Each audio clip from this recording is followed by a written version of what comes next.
नमस्कार। दोपहर समाचार में आपका स्वागत है।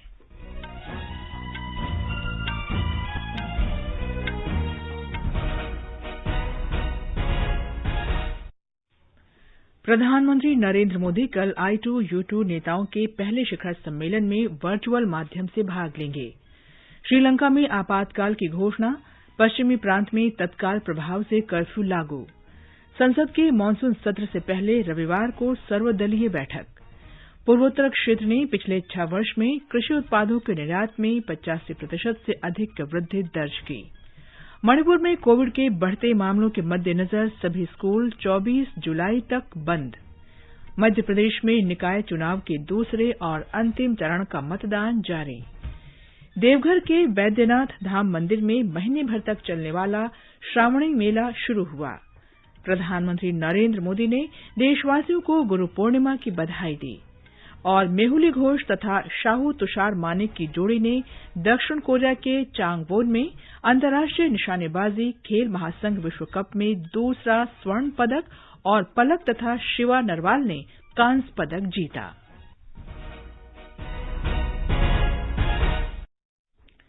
दोपहर समाचार में अतहर सईद के साथ मैं कनकलता। देश के 75वें स्वाधीनता दिवस समारोह के उपलक्ष्य में आजादी का अमृत महोत्सव के अंतर्गत सरकार अनेक गतिविधियों का आयोजन कर रही है।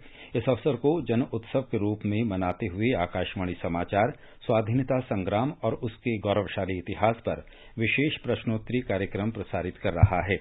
अमृत महोत्सव क्विज का कल का प्रश्न था, रॉयल सीमा के उस स्वतंत्रता सेनानी का नाम क्या है जिसने हिंसक ब्रिटिश सेनाओं में इतना भय पैदा कर दिया था कि ब्रिटिश सेना ने उनकी मृत्यु के बाद भी उन्हें सार्वजनिक रूप से फांसी दी और उनके शव को लोगों को दिखाने के लिए 30 वर्ष तक पिंजरे में रखा। इस प्रश्न का सही उत्तर है कोइल कुंतला नरसिम्हा रेड्डी।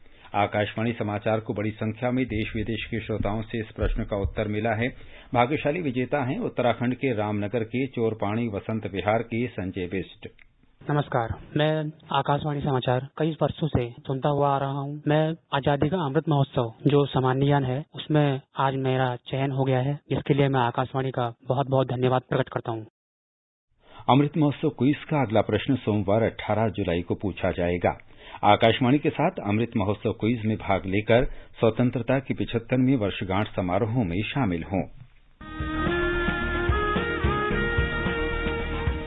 आजादी के 75 वर्षों का पर्व अमृत महोत्सव के पावन अवसर पर आकाशवाणी समाचार लेकर आया है अमृत महोत्सव क्विज। आप भी इस क्विज का हिस्सा बन सकते हैं। हमारे समाचार बुलेटिनों में पूछे गए स्वतंत्रता आंदोलन से जुड़े प्रश्नों का जवाब देकर आपसे ये सवाल प्रत्येक सोमवार और मंगलवार को सुबह 8 बजे प्रसारित होने वाले बुलेटिन समाचार प्रभात में पूछे जाएंगे। श्रोता ईमेल अमृत महोत्सव quiz@prasarabharati.gov.in पर अपने जवाब भेज सकते हैं। आप अपने जवाब व्हाट्सएप नंबर 8826546262 पर भी भेज सकते हैं। विजेता का चुनाव सही जवाबों में से लकी ड्रॉ के माध्यम से होगा और इसकी घोषणा अगले दिन इसी बुलेटिन में की जाएगी। विजेता को प्रमाण पत्र के साथ एक उपहार भी दिया जाएगा। साथ ही विजेता का नाम हमारे ट्विटर हैंडल पर भी फ्लैश होगा। तो आइए मनाएं आजादी के 75 वर्षों का पर्व अमृत महोत्सव आकाशवाणी समाचार के साथ।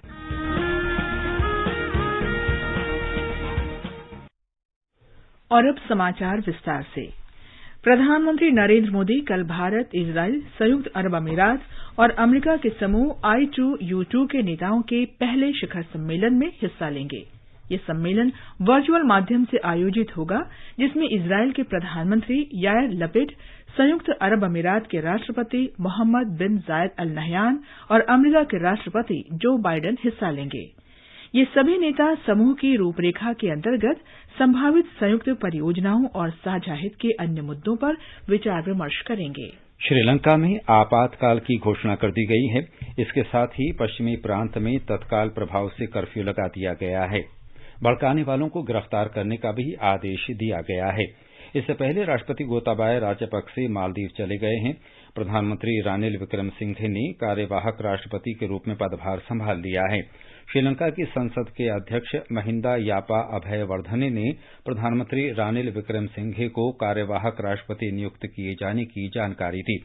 उन्होंने बताया कि उनकी नियुक्ति श्रीलंका के संविधान के अनुच्छेद 37 की धारा 1 के तहत की गई है। यह कदम समूचे श्रीलंका में विभिन्न स्थानों पर जारी विरोध प्रदर्शनों के जवाब में उठाया गया है। गाले फेस ग्रीन क्षेत्र में गो होम गोटा प्रदर्शन स्थल पर आज सवेरे हुई झड़पों के बाद 4 लोगों को अस्पताल में भर्ती कराया गया। पुलिस ने कोलंबो में प्रधानमंत्री कार्यालय के पास प्रदर्शनकारियों को तितिर-बितिर करने के लिए आंसू गैस के गोले छोड़े। कोलंबो में गो होम गोटा के विरोध में हजारों लोग 96 दिन से प्रदर्शन कर रहे हैं।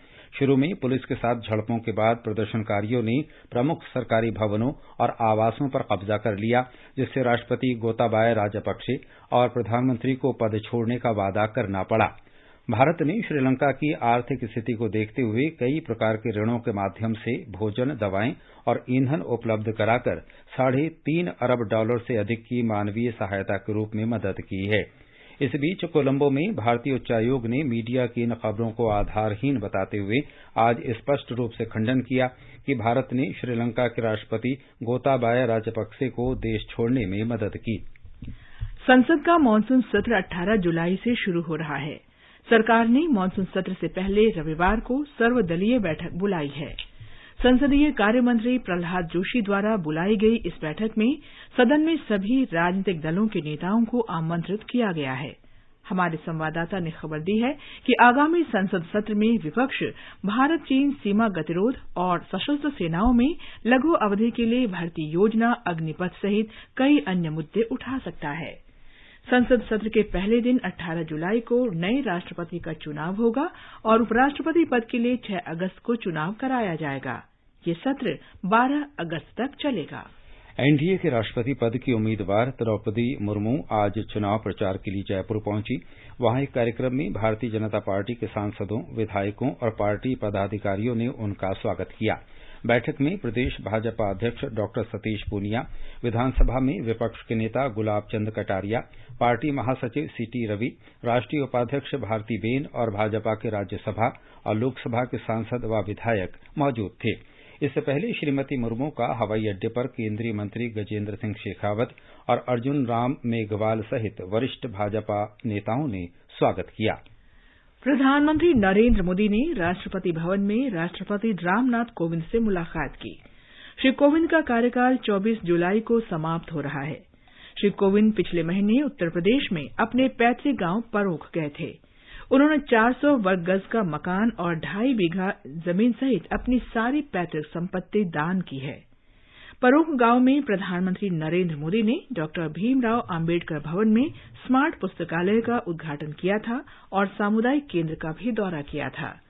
सामुदायिक केंद्र में महिलाओं को स्वावलंबी बनाने के लिए सिलाई, बुनाई और कढ़ाई सहित विभिन्न पाठ्यक्रम चलाए जाएंगे। मध्य प्रदेश में 5 नगर निगमों, 40 नगर पालिका परिषद और 169 नगर परिषदों के लिए कड़ी सुरक्षा के बीच दूसरे और अंतिम चरण का मतदान जारी है। 11 बजे तक करीब 30% मतदान की खबर है। कटनी, रीवा, देवास, रतलाम और मुरैना में मेयर और कोऑपरेटरों पदों के लिए मतदान हो रहा है। हमारे संवाददाता ने बताया है कि 49,09,000 मतदाता अपने मत का प्रयोग कर रहे हैं। मध्य प्रदेश में नगरीय निकाय चुनावों के दूसरे चरण के मतदान के लिए 6,829 मतदान केंद्र बनाए गए हैं। दूसरे चरण में 5 नगर निगमों में महापौर पद के लिए 44 उम्मीदवार मैदान में हैं। वहीं 214 नगर निकायों में पार्षद के 3,657 पदों के लिए 15,312 प्रत्याशी चुनाव लड़ रहे हैं। राज्य में पहले चरण का मतदान 6 जुलाई को हुआ था। दोनों चरणों के लिए मतगणना क्रमशः 17 और 20 जुलाई को होगी। संजीव शर्मा, आकाशवाणी समाचार, भोपाल। पूर्वोत्तर क्षेत्र ने पिछले 6 वर्ष के दौरान कृषि उत्पादों के निर्यात में 85% की बढ़ोतरी दर्ज की है। वाणिज्य और उद्योग मंत्रालय ने बताया है कि यह निर्यात वर्ष 2016-17 में $25,20,000 था, जो पिछले वर्ष बढ़कर $1,70,00,000 तक पहुंच गया। मंत्रालय ने कहा कि असम, नागालैंड, मणिपुर, मिजोरम, त्रिपुरा, अरुणाचल प्रदेश, सिक्किम और मेघालय जैसे पूर्वोत्तर राज्यों में कृषि उत्पादों के निर्यात में उल्लेखनीय वृद्धि हुई है। देश के औद्योगिक उत्पादन सूचकांक आईआईपी मई में 19.6% पर पहुंच गया है, जबकि अप्रैल में ये 7.1% था।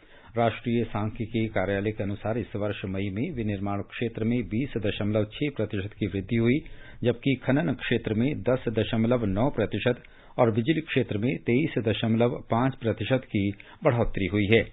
आवासन और शहरी मामलों के राज्य मंत्री कौशल किशोर ने कहा है कि देश में प्रधानमंत्री आवास योजना के अंतर्गत अब तक 1 करोड़ 22 लाख से अधिक आवासों को मंजूरी दी गई है।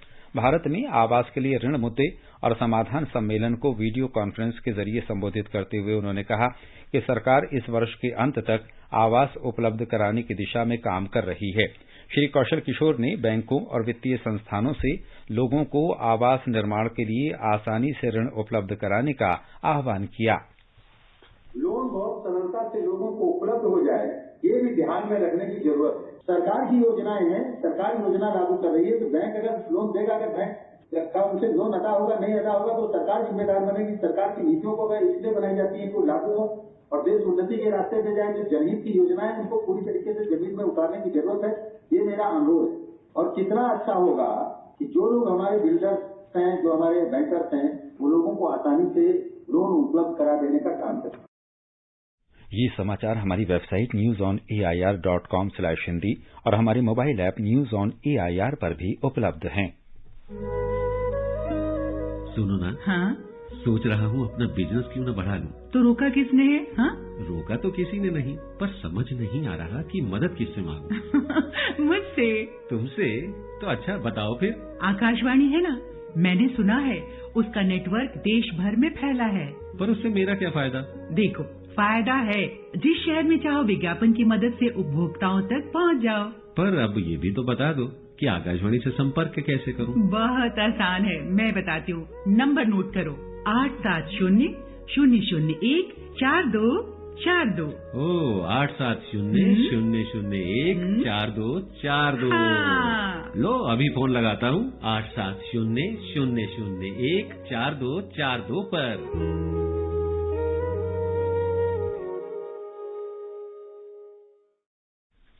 दोपहर समाचार में आपका फिर स्वागत है। राष्ट्रव्यापी टीकाकरण अभियान के तहत देश में अब तक 199 करोड़ 12 लाख कोविड रोधी टीके लगाए जा चुके हैं। वर्तमान में देश में कुल 1,32,457 मरीज उपचाराधीन हैं। पिछले 24 घंटे में 16,900 नए मरीजों में संक्रमण की पुष्टि हुई। इसी दौरान 15,447 मरीज संक्रमण से ठीक हुए। स्वस्थ होने की दर 98.49% हो गई है। मणिपुर सरकार ने कोविड के बढ़ते संक्रमण को देखते हुए सभी स्कूलों को 24 जुलाई तक तत्काल प्रभाव से बंद कर दिया है। राज्य के शिक्षा विभाग के एक आदेश में कहा गया है कि संक्रमण का अनुपात अब 15% को पार कर गया है। 12 वर्ष से कम उम्र के बच्चों को अभी तक टीका नहीं लगाया गया है और उनके संक्रमित होने की आशंका अधिक है। आगे बढ़ने से पहले मुख्य समाचारों पर एक नजर। प्रधानमंत्री नरेंद्र मोदी कल I2U2 नेताओं के पहले शिखर सम्मेलन में वर्चुअल माध्यम से भाग लेंगे। श्रीलंका में आपातकाल की घोषणा, पश्चिमी प्रांत में तत्काल प्रभाव से कर्फ्यू लागू। संसद के मानसून सत्र से पहले रविवार को सर्वदलीय बैठक। पूर्वोत्तर क्षेत्र ने पिछले 6 वर्षों में कृषि उत्पादों के निर्यात में 85% से अधिक की वृद्धि दर्ज की। मणिपुर में कोविड के बढ़ते मामलों के मद्देनजर सभी स्कूल 24 जुलाई तक बंद। मध्य प्रदेश में निकाय चुनाव के दूसरे और अंतिम चरण का मतदान जारी। देवघर के वैद्यनाथ धाम मंदिर में महीने भर तक चलने वाला श्रावणी मेला शुरू हुआ। प्रधानमंत्री नरेंद्र मोदी ने देशवासियों को गुरु पूर्णिमा की बधाई दी। और मेहुली घोष तथा शाहू तुषार मानी की जोड़ी ने दक्षिण कोरिया के चांगवोन में अंतर्राष्ट्रीय निशानेबाजी खेल महासंघ विश्व कप में दूसरा स्वर्ण पदक और पलक तथा शिवा नरवाल ने कांस्य पदक जीता। उच्चतम न्यायालय ने राज्यों में तोड़फोड़ पर रोक लगाने वाली याचिका पर अंतरिम निर्देश देने से इनकार कर दिया है। उत्तर प्रदेश में तोड़फोड़ की कार्रवाई पर दायर एक याचिका की सुनवाई करते हुए न्यायमूर्ति B.R. गवई और न्यायमूर्ति P.S. नरसिम्हा की पीठ ने कहा कि वो अधिकारियों को उल्लंघन करने वालों के खिलाफ कार्रवाई करने से रोकने के लिए निर्देश नहीं दे सकता। 10 अगस्त को मामले की फिर सुनवाई होगी। शीर्ष न्यायालय जमीयत उलेमा-ए-हिंद की याचिका पर सुनवाई कर रहा था। नारकोटिक्स कंट्रोल ब्यूरो एनसीबी ने अभिनेता सुशांत सिंह राजपूत की मौत के मामले में स्थानीय अदालत में आरोप पत्र दाखिल किया है। आरोप पत्र में रिया चक्रवर्ती और 35 अन्य को आरोपी ठहराया गया है। इसमें कहा गया है कि रिया चक्रवर्ती ने सुशांत के लिए प्रतिबंधित नशीला पदार्थ खरीदा था। ब्यूरो ने रिया के भाई शौविक पर भी आरोप लगाया है। एनसीबी के अलावा सीबीआई और प्रवर्तन निदेशालय भी मामले की जांच कर रहे हैं। विश्वविद्यालय अनुदान आयोग यूजीसी ने उच्च शिक्षण संस्थानों से स्नातक कार्यक्रमों में प्रवेश की तिथियां निर्धारित करने को कहा है, जिससे 12वीं के परिणामों के बाद विद्यार्थियों को प्रवेश प्रक्रिया में शामिल होने का समुचित समय मिल सके। यूजीसी ने कहा कि मूल्यांकन की प्रक्रिया जारी है और जल्द ही 12वीं के परिणाम घोषित किए जाएंगे। इसमें महीने भर का समय लग सकता है। विश्व प्रसिद्ध श्रावणी मेला आज से देवघर के बैद्यनाथ धाम मंदिर में शुरू हो गया है। महीने भर चलने वाले इस मेले का उद्घाटन गोड्डा के सांसद निशिकांत दुबे और राज्य के कृषि मंत्री बादल ने किया। देवघर के उपायुक्त मंजूनाथ भजंत्री ने कहा है कि कड़ी सुरक्षा के बीच मेले की तैयारियां पूरी कर ली गई हैं। कोविड महामारी के कारण 2 साल बाद मेले का आयोजन किया गया है। कांवड़ियों के लिए शिविरों में स्वास्थ्य सुविधाएं प्रदान की गई हैं। मेले का समापन 12 अगस्त को होगा। आज गुरु पूर्णिमा है। इसे व्यास पूर्णिमा भी कहा जाता है। इस अवसर पर लोग अपने गुरुओं को याद करते हैं, जिनके मार्गदर्शन और आशीर्वाद ने उनके जीवन को दिशा दी। भगवान बुद्ध ने बोधगया में ज्ञान प्राप्त करने के बाद सारनाथ में पूर्णिमा के दिन पहला उपदेश दिया था। मेरी पूजा गुरु गोविंद, गुरु मेरा पारब्रह्म,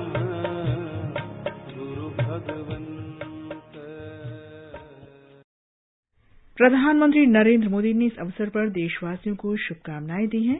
प्रधानमंत्री ने आषाढ़ पूर्णिमा के अवसर पर भी लोगों को शुभकामनाएं दी। 6,415 अमरनाथ यात्रियों का 14वां जत्था आज सवेरे जम्मू में भगवती नगर आधार शिविर से पहलगाम और बालतल के लिए रवाना हुआ। पहलगाम के नुनवान आधार शिविर से 4,091 तीर्थयात्रियों का नया जत्था आज सुबह चंद्रवाड़ी के लिए रवाना हुआ। 10,480 यात्री आज सवेरे 7 बजे बालतर आधार शिविर से पवित्र गुफा के लिए रवाना हुए। बर्फ से ढके पहाड़, हवा के साथ झूमते चीड़ चिनार, झीलों पर तैरते शिकारे, हरी भरी घाटियों के दिलकश नजारे। आकाशवाणी समाचार आपके लिए लेकर आया है जम्मू कश्मीर विशेष श्रृंखला एक नई सुबह। हम बात करते हैं विकास की, निवेश की, पर्यटन की, संस्कृति की और रोज हो रहे बदलावों की। FM गोल्ड पर सुनिए हर शुक्रवार रात 9:15 पर आकाशवाणी समाचार की विशेष प्रस्तुति जम्मू कश्मीर एक नई सुबह।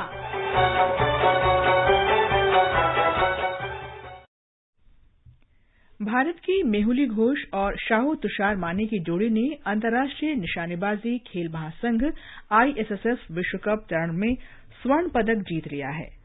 दोनों निशानेबाजों ने 10 metre air rifle mixed team event के फाइनल में हंगरी के इज्डर मेस्जारोस और स्टीवन पेन की जोड़ी को 17-13 से पराजित किया। पलक और शिवा नारवाल की जोड़ी ने 10 metre air pistol mix event में कांस्य पदक जीता। भारत और इंग्लैंड के बीच 3 एकदिवसीय अंतर्राष्ट्रीय क्रिकेट मैचों की श्रृंखला का दूसरा मैच कल लॉर्ड्स में खेला जाएगा। ये मुकाबला भारतीय समय के अनुसार शाम 5:30 बजे शुरू होगा। सीरीज का तीसरा तथा अंतिम मैच मैनचेस्टर में 17 जुलाई को खेला जाएगा। श्रृंखला के पहले मैच में कल भारत ने इंग्लैंड को 10 विकेट से हरा दिया। भारत पदक तालिका में 2 स्वर्ण और 1 कांस्य पदक के साथ दूसरे स्थान पर आ गया है। भारत एक दिवसीय मैचों की श्रृंखला के पहले मैच में ओवल में इंग्लैंड पर शानदार जीत के बाद आईसीसी एक दिवसीय रैंकिंग में तीसरे स्थान पर पहुंच गया है। न्यूजीलैंड पहले, इंग्लैंड दूसरे स्थान पर है। केंद्र सरकार 75वें स्वतंत्रता दिवस के अवसर पर देशवासियों को अपने घरों में तिरंगा फहराने को प्रेरित करने के लिए राष्ट्रव्यापी हर घर तिरंगा अभियान जल्द शुरू करेगी। इस अभियान का उद्देश्य भारतीयों को हर जगह राष्ट्रीय ध्वज फहराने के लिए प्रेरित करना है। आजादी का अमृत महोत्सव के अंतर्गत आइए अब सुनते हैं आकाशवाणी की विशेष प्रस्तुति आजादी का सफर। आजादी का अमृत महोत्सव।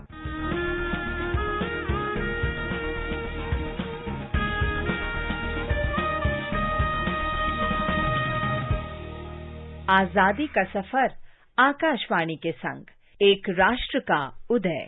भारत का गौरवशाली स्वतंत्रता संग्राम आधुनिक विश्व के महानतम स्वाधीनता संघर्षों में शामिल है।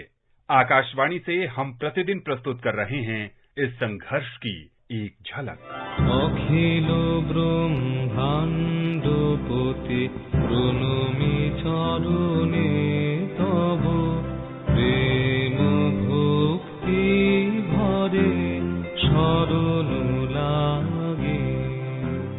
13 जुलाई 1905 को कृष्ण कुमार मित्र ने अपनी पत्रिका संजीवनी के माध्यम से पहली बार विदेशी वस्तुओं के बहिष्कार का आह्वान किया था। कृष्ण कुमार स्वतंत्रता सेनानी और ब्रह्म समाज के नेता थे। क्रांतिकारी स्वतंत्रता सेनानी औरोबिंदो घोष उनके भतीजे थे। कृष्ण कुमार मित्र ने संजीवनी के माध्यम से स्वदेशी आंदोलन के प्रसार में प्रमुख भूमिका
आंदोलन में शामिल हो गए और हिंदुस्तान रिपब्लिकन एसोसिएशन के सदस्य बन गए।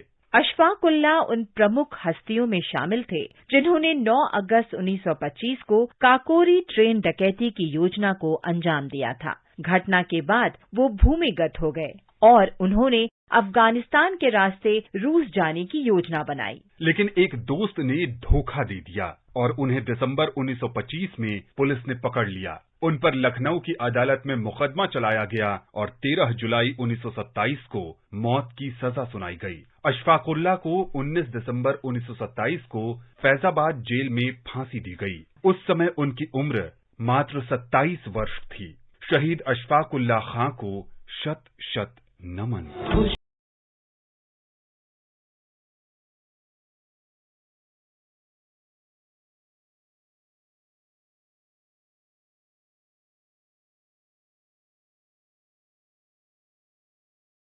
जुलाई 1929 को जतिंद्र नाथ दास ने भूख हड़ताल शुरू की थी। युवा जतिंद्र नाथ दास ब्रिटिश शासन से स्वतंत्रता के राष्ट्रीय उद्देश्य के लिए पूरी तरह प्रतिबद्ध थे। केवल 17 वर्ष की उम्र में वो असहयोग आंदोलन में उत्साह से भाग लेने लगे थे।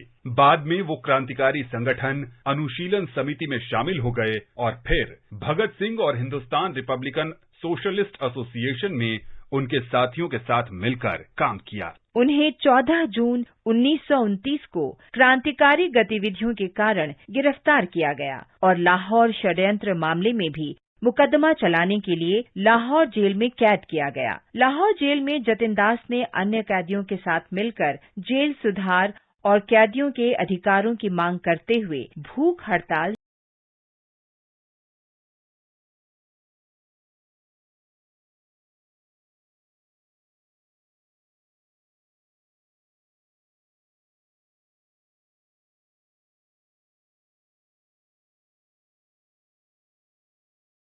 ये भूख हड़ताल 13 जुलाई 1929 को शुरू हुई और 63 दिनों तक चली। जेल प्रशासन ने जतिन को खिलाने के लिए कई उपाय किए, जिनमें बलपूर्वक भोजन कराने के प्रयास भी शामिल थे। हालांकि जतिन ने खाना नहीं खाया और 13 सितंबर को दम तोड़ दिया।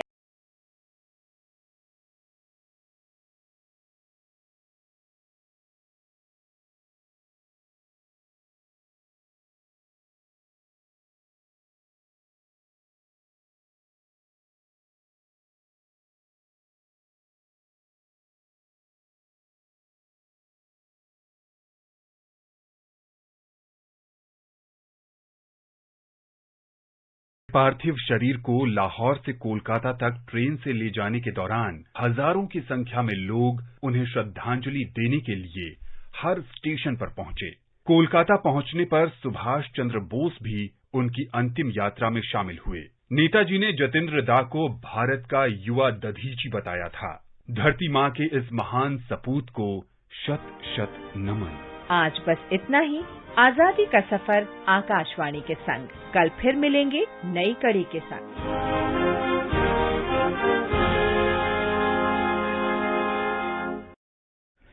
ये समाचार आकाशवाणी से प्रसारित किए जा रहे हैं। ये आकाशवाणी है। तेलंगाना के विभिन्न हिस्सों में विशेषकर उत्तरी जिलों में लगातार तेज बारिश हो रही है। हैदराबाद के मौसम विभाग ने अगले 24 घंटे के दौरान तेज से बहुत तेज वर्षा का अनुमान व्यक्त किया है। इस बीच तेलंगाना EAMCET परीक्षा 2022 रद्द कर दी गई है। गुजरात के मुख्यमंत्री भूपेंद्र पटेल ने बाढ़ प्रभावित नवसारी जिले का कल हवाई सर्वेक्षण किया। लगातार बारिश के बाद पिछले 2 दिनों से दक्षिण गुजरात के कई हिस्सों में बाढ़ की स्थिति बनी हुई है। महाराष्ट्र में मुंबई, ठाणे, पालघर, नासिक और राज्य के अन्य हिस्सों में मूसलाधार वर्षा हो रही है। हमारे संवाददाता ने बताया है कि लगातार वर्षा से पालघर जिले में 3 स्थानों पर भूस्खलन हुआ है। रेलवे सेवाएं आंशिक रूप से प्रभावित हुई और उपनगरीय लोकल ट्रेनें अपने निर्धारित समय से 5 से 10 मिनट देरी से चल रही है। हालांकि पड़ोसी पालघर जिले में भूस्खलन के कारण ढह गए एक घर के मलबे से 2 लोगों को बचाया गया। 2 लोगों के लापता होने की खबर है और बचाव अभियान अभी भी जारी है। महाराष्ट्र के अन्य हिस्सों में भी पिछले 36 घंटों से भारी बारिश हो रही है, जिसके कारण कई नदियां खतरे के निशान के करीब बह रही है। नांदेड़ जिले में भी पिछले 36 घंटों से लगातार बारिश होने के कारण जिले में स्कूल और शिक्षा संस्थान बंद कर दिए गए हैं। IMD ने अगले 4 दिनों में मराठवाड़ा, कोंकण और विदर्भ में भारी बारिश की भविष्यवाणी की है। शैलेश पाटिल, आकाशवाणी समाचार, मुंबई। और अब एक नजर आज के मौसम पर। दिल्ली और मुंबई में बादल छाए रहेंगे और हल्की से मध्यम वर्षा होने की संभावना है। दिल्ली में न्यूनतम तापमान 28 डिग्री सेल्सियस रिकॉर्ड किया गया और अधिकतम तापमान करीब 36 डिग्री सेल्सियस रहने की संभावना है। चेन्नई और कोलकाता में आंशिक रूप से बादल छाए रहने और गरज के साथ वर्षा होने की संभावना है। श्रीनगर, मुजफ्फराबाद और जम्मू में गरज के साथ बारिश हो सकती है।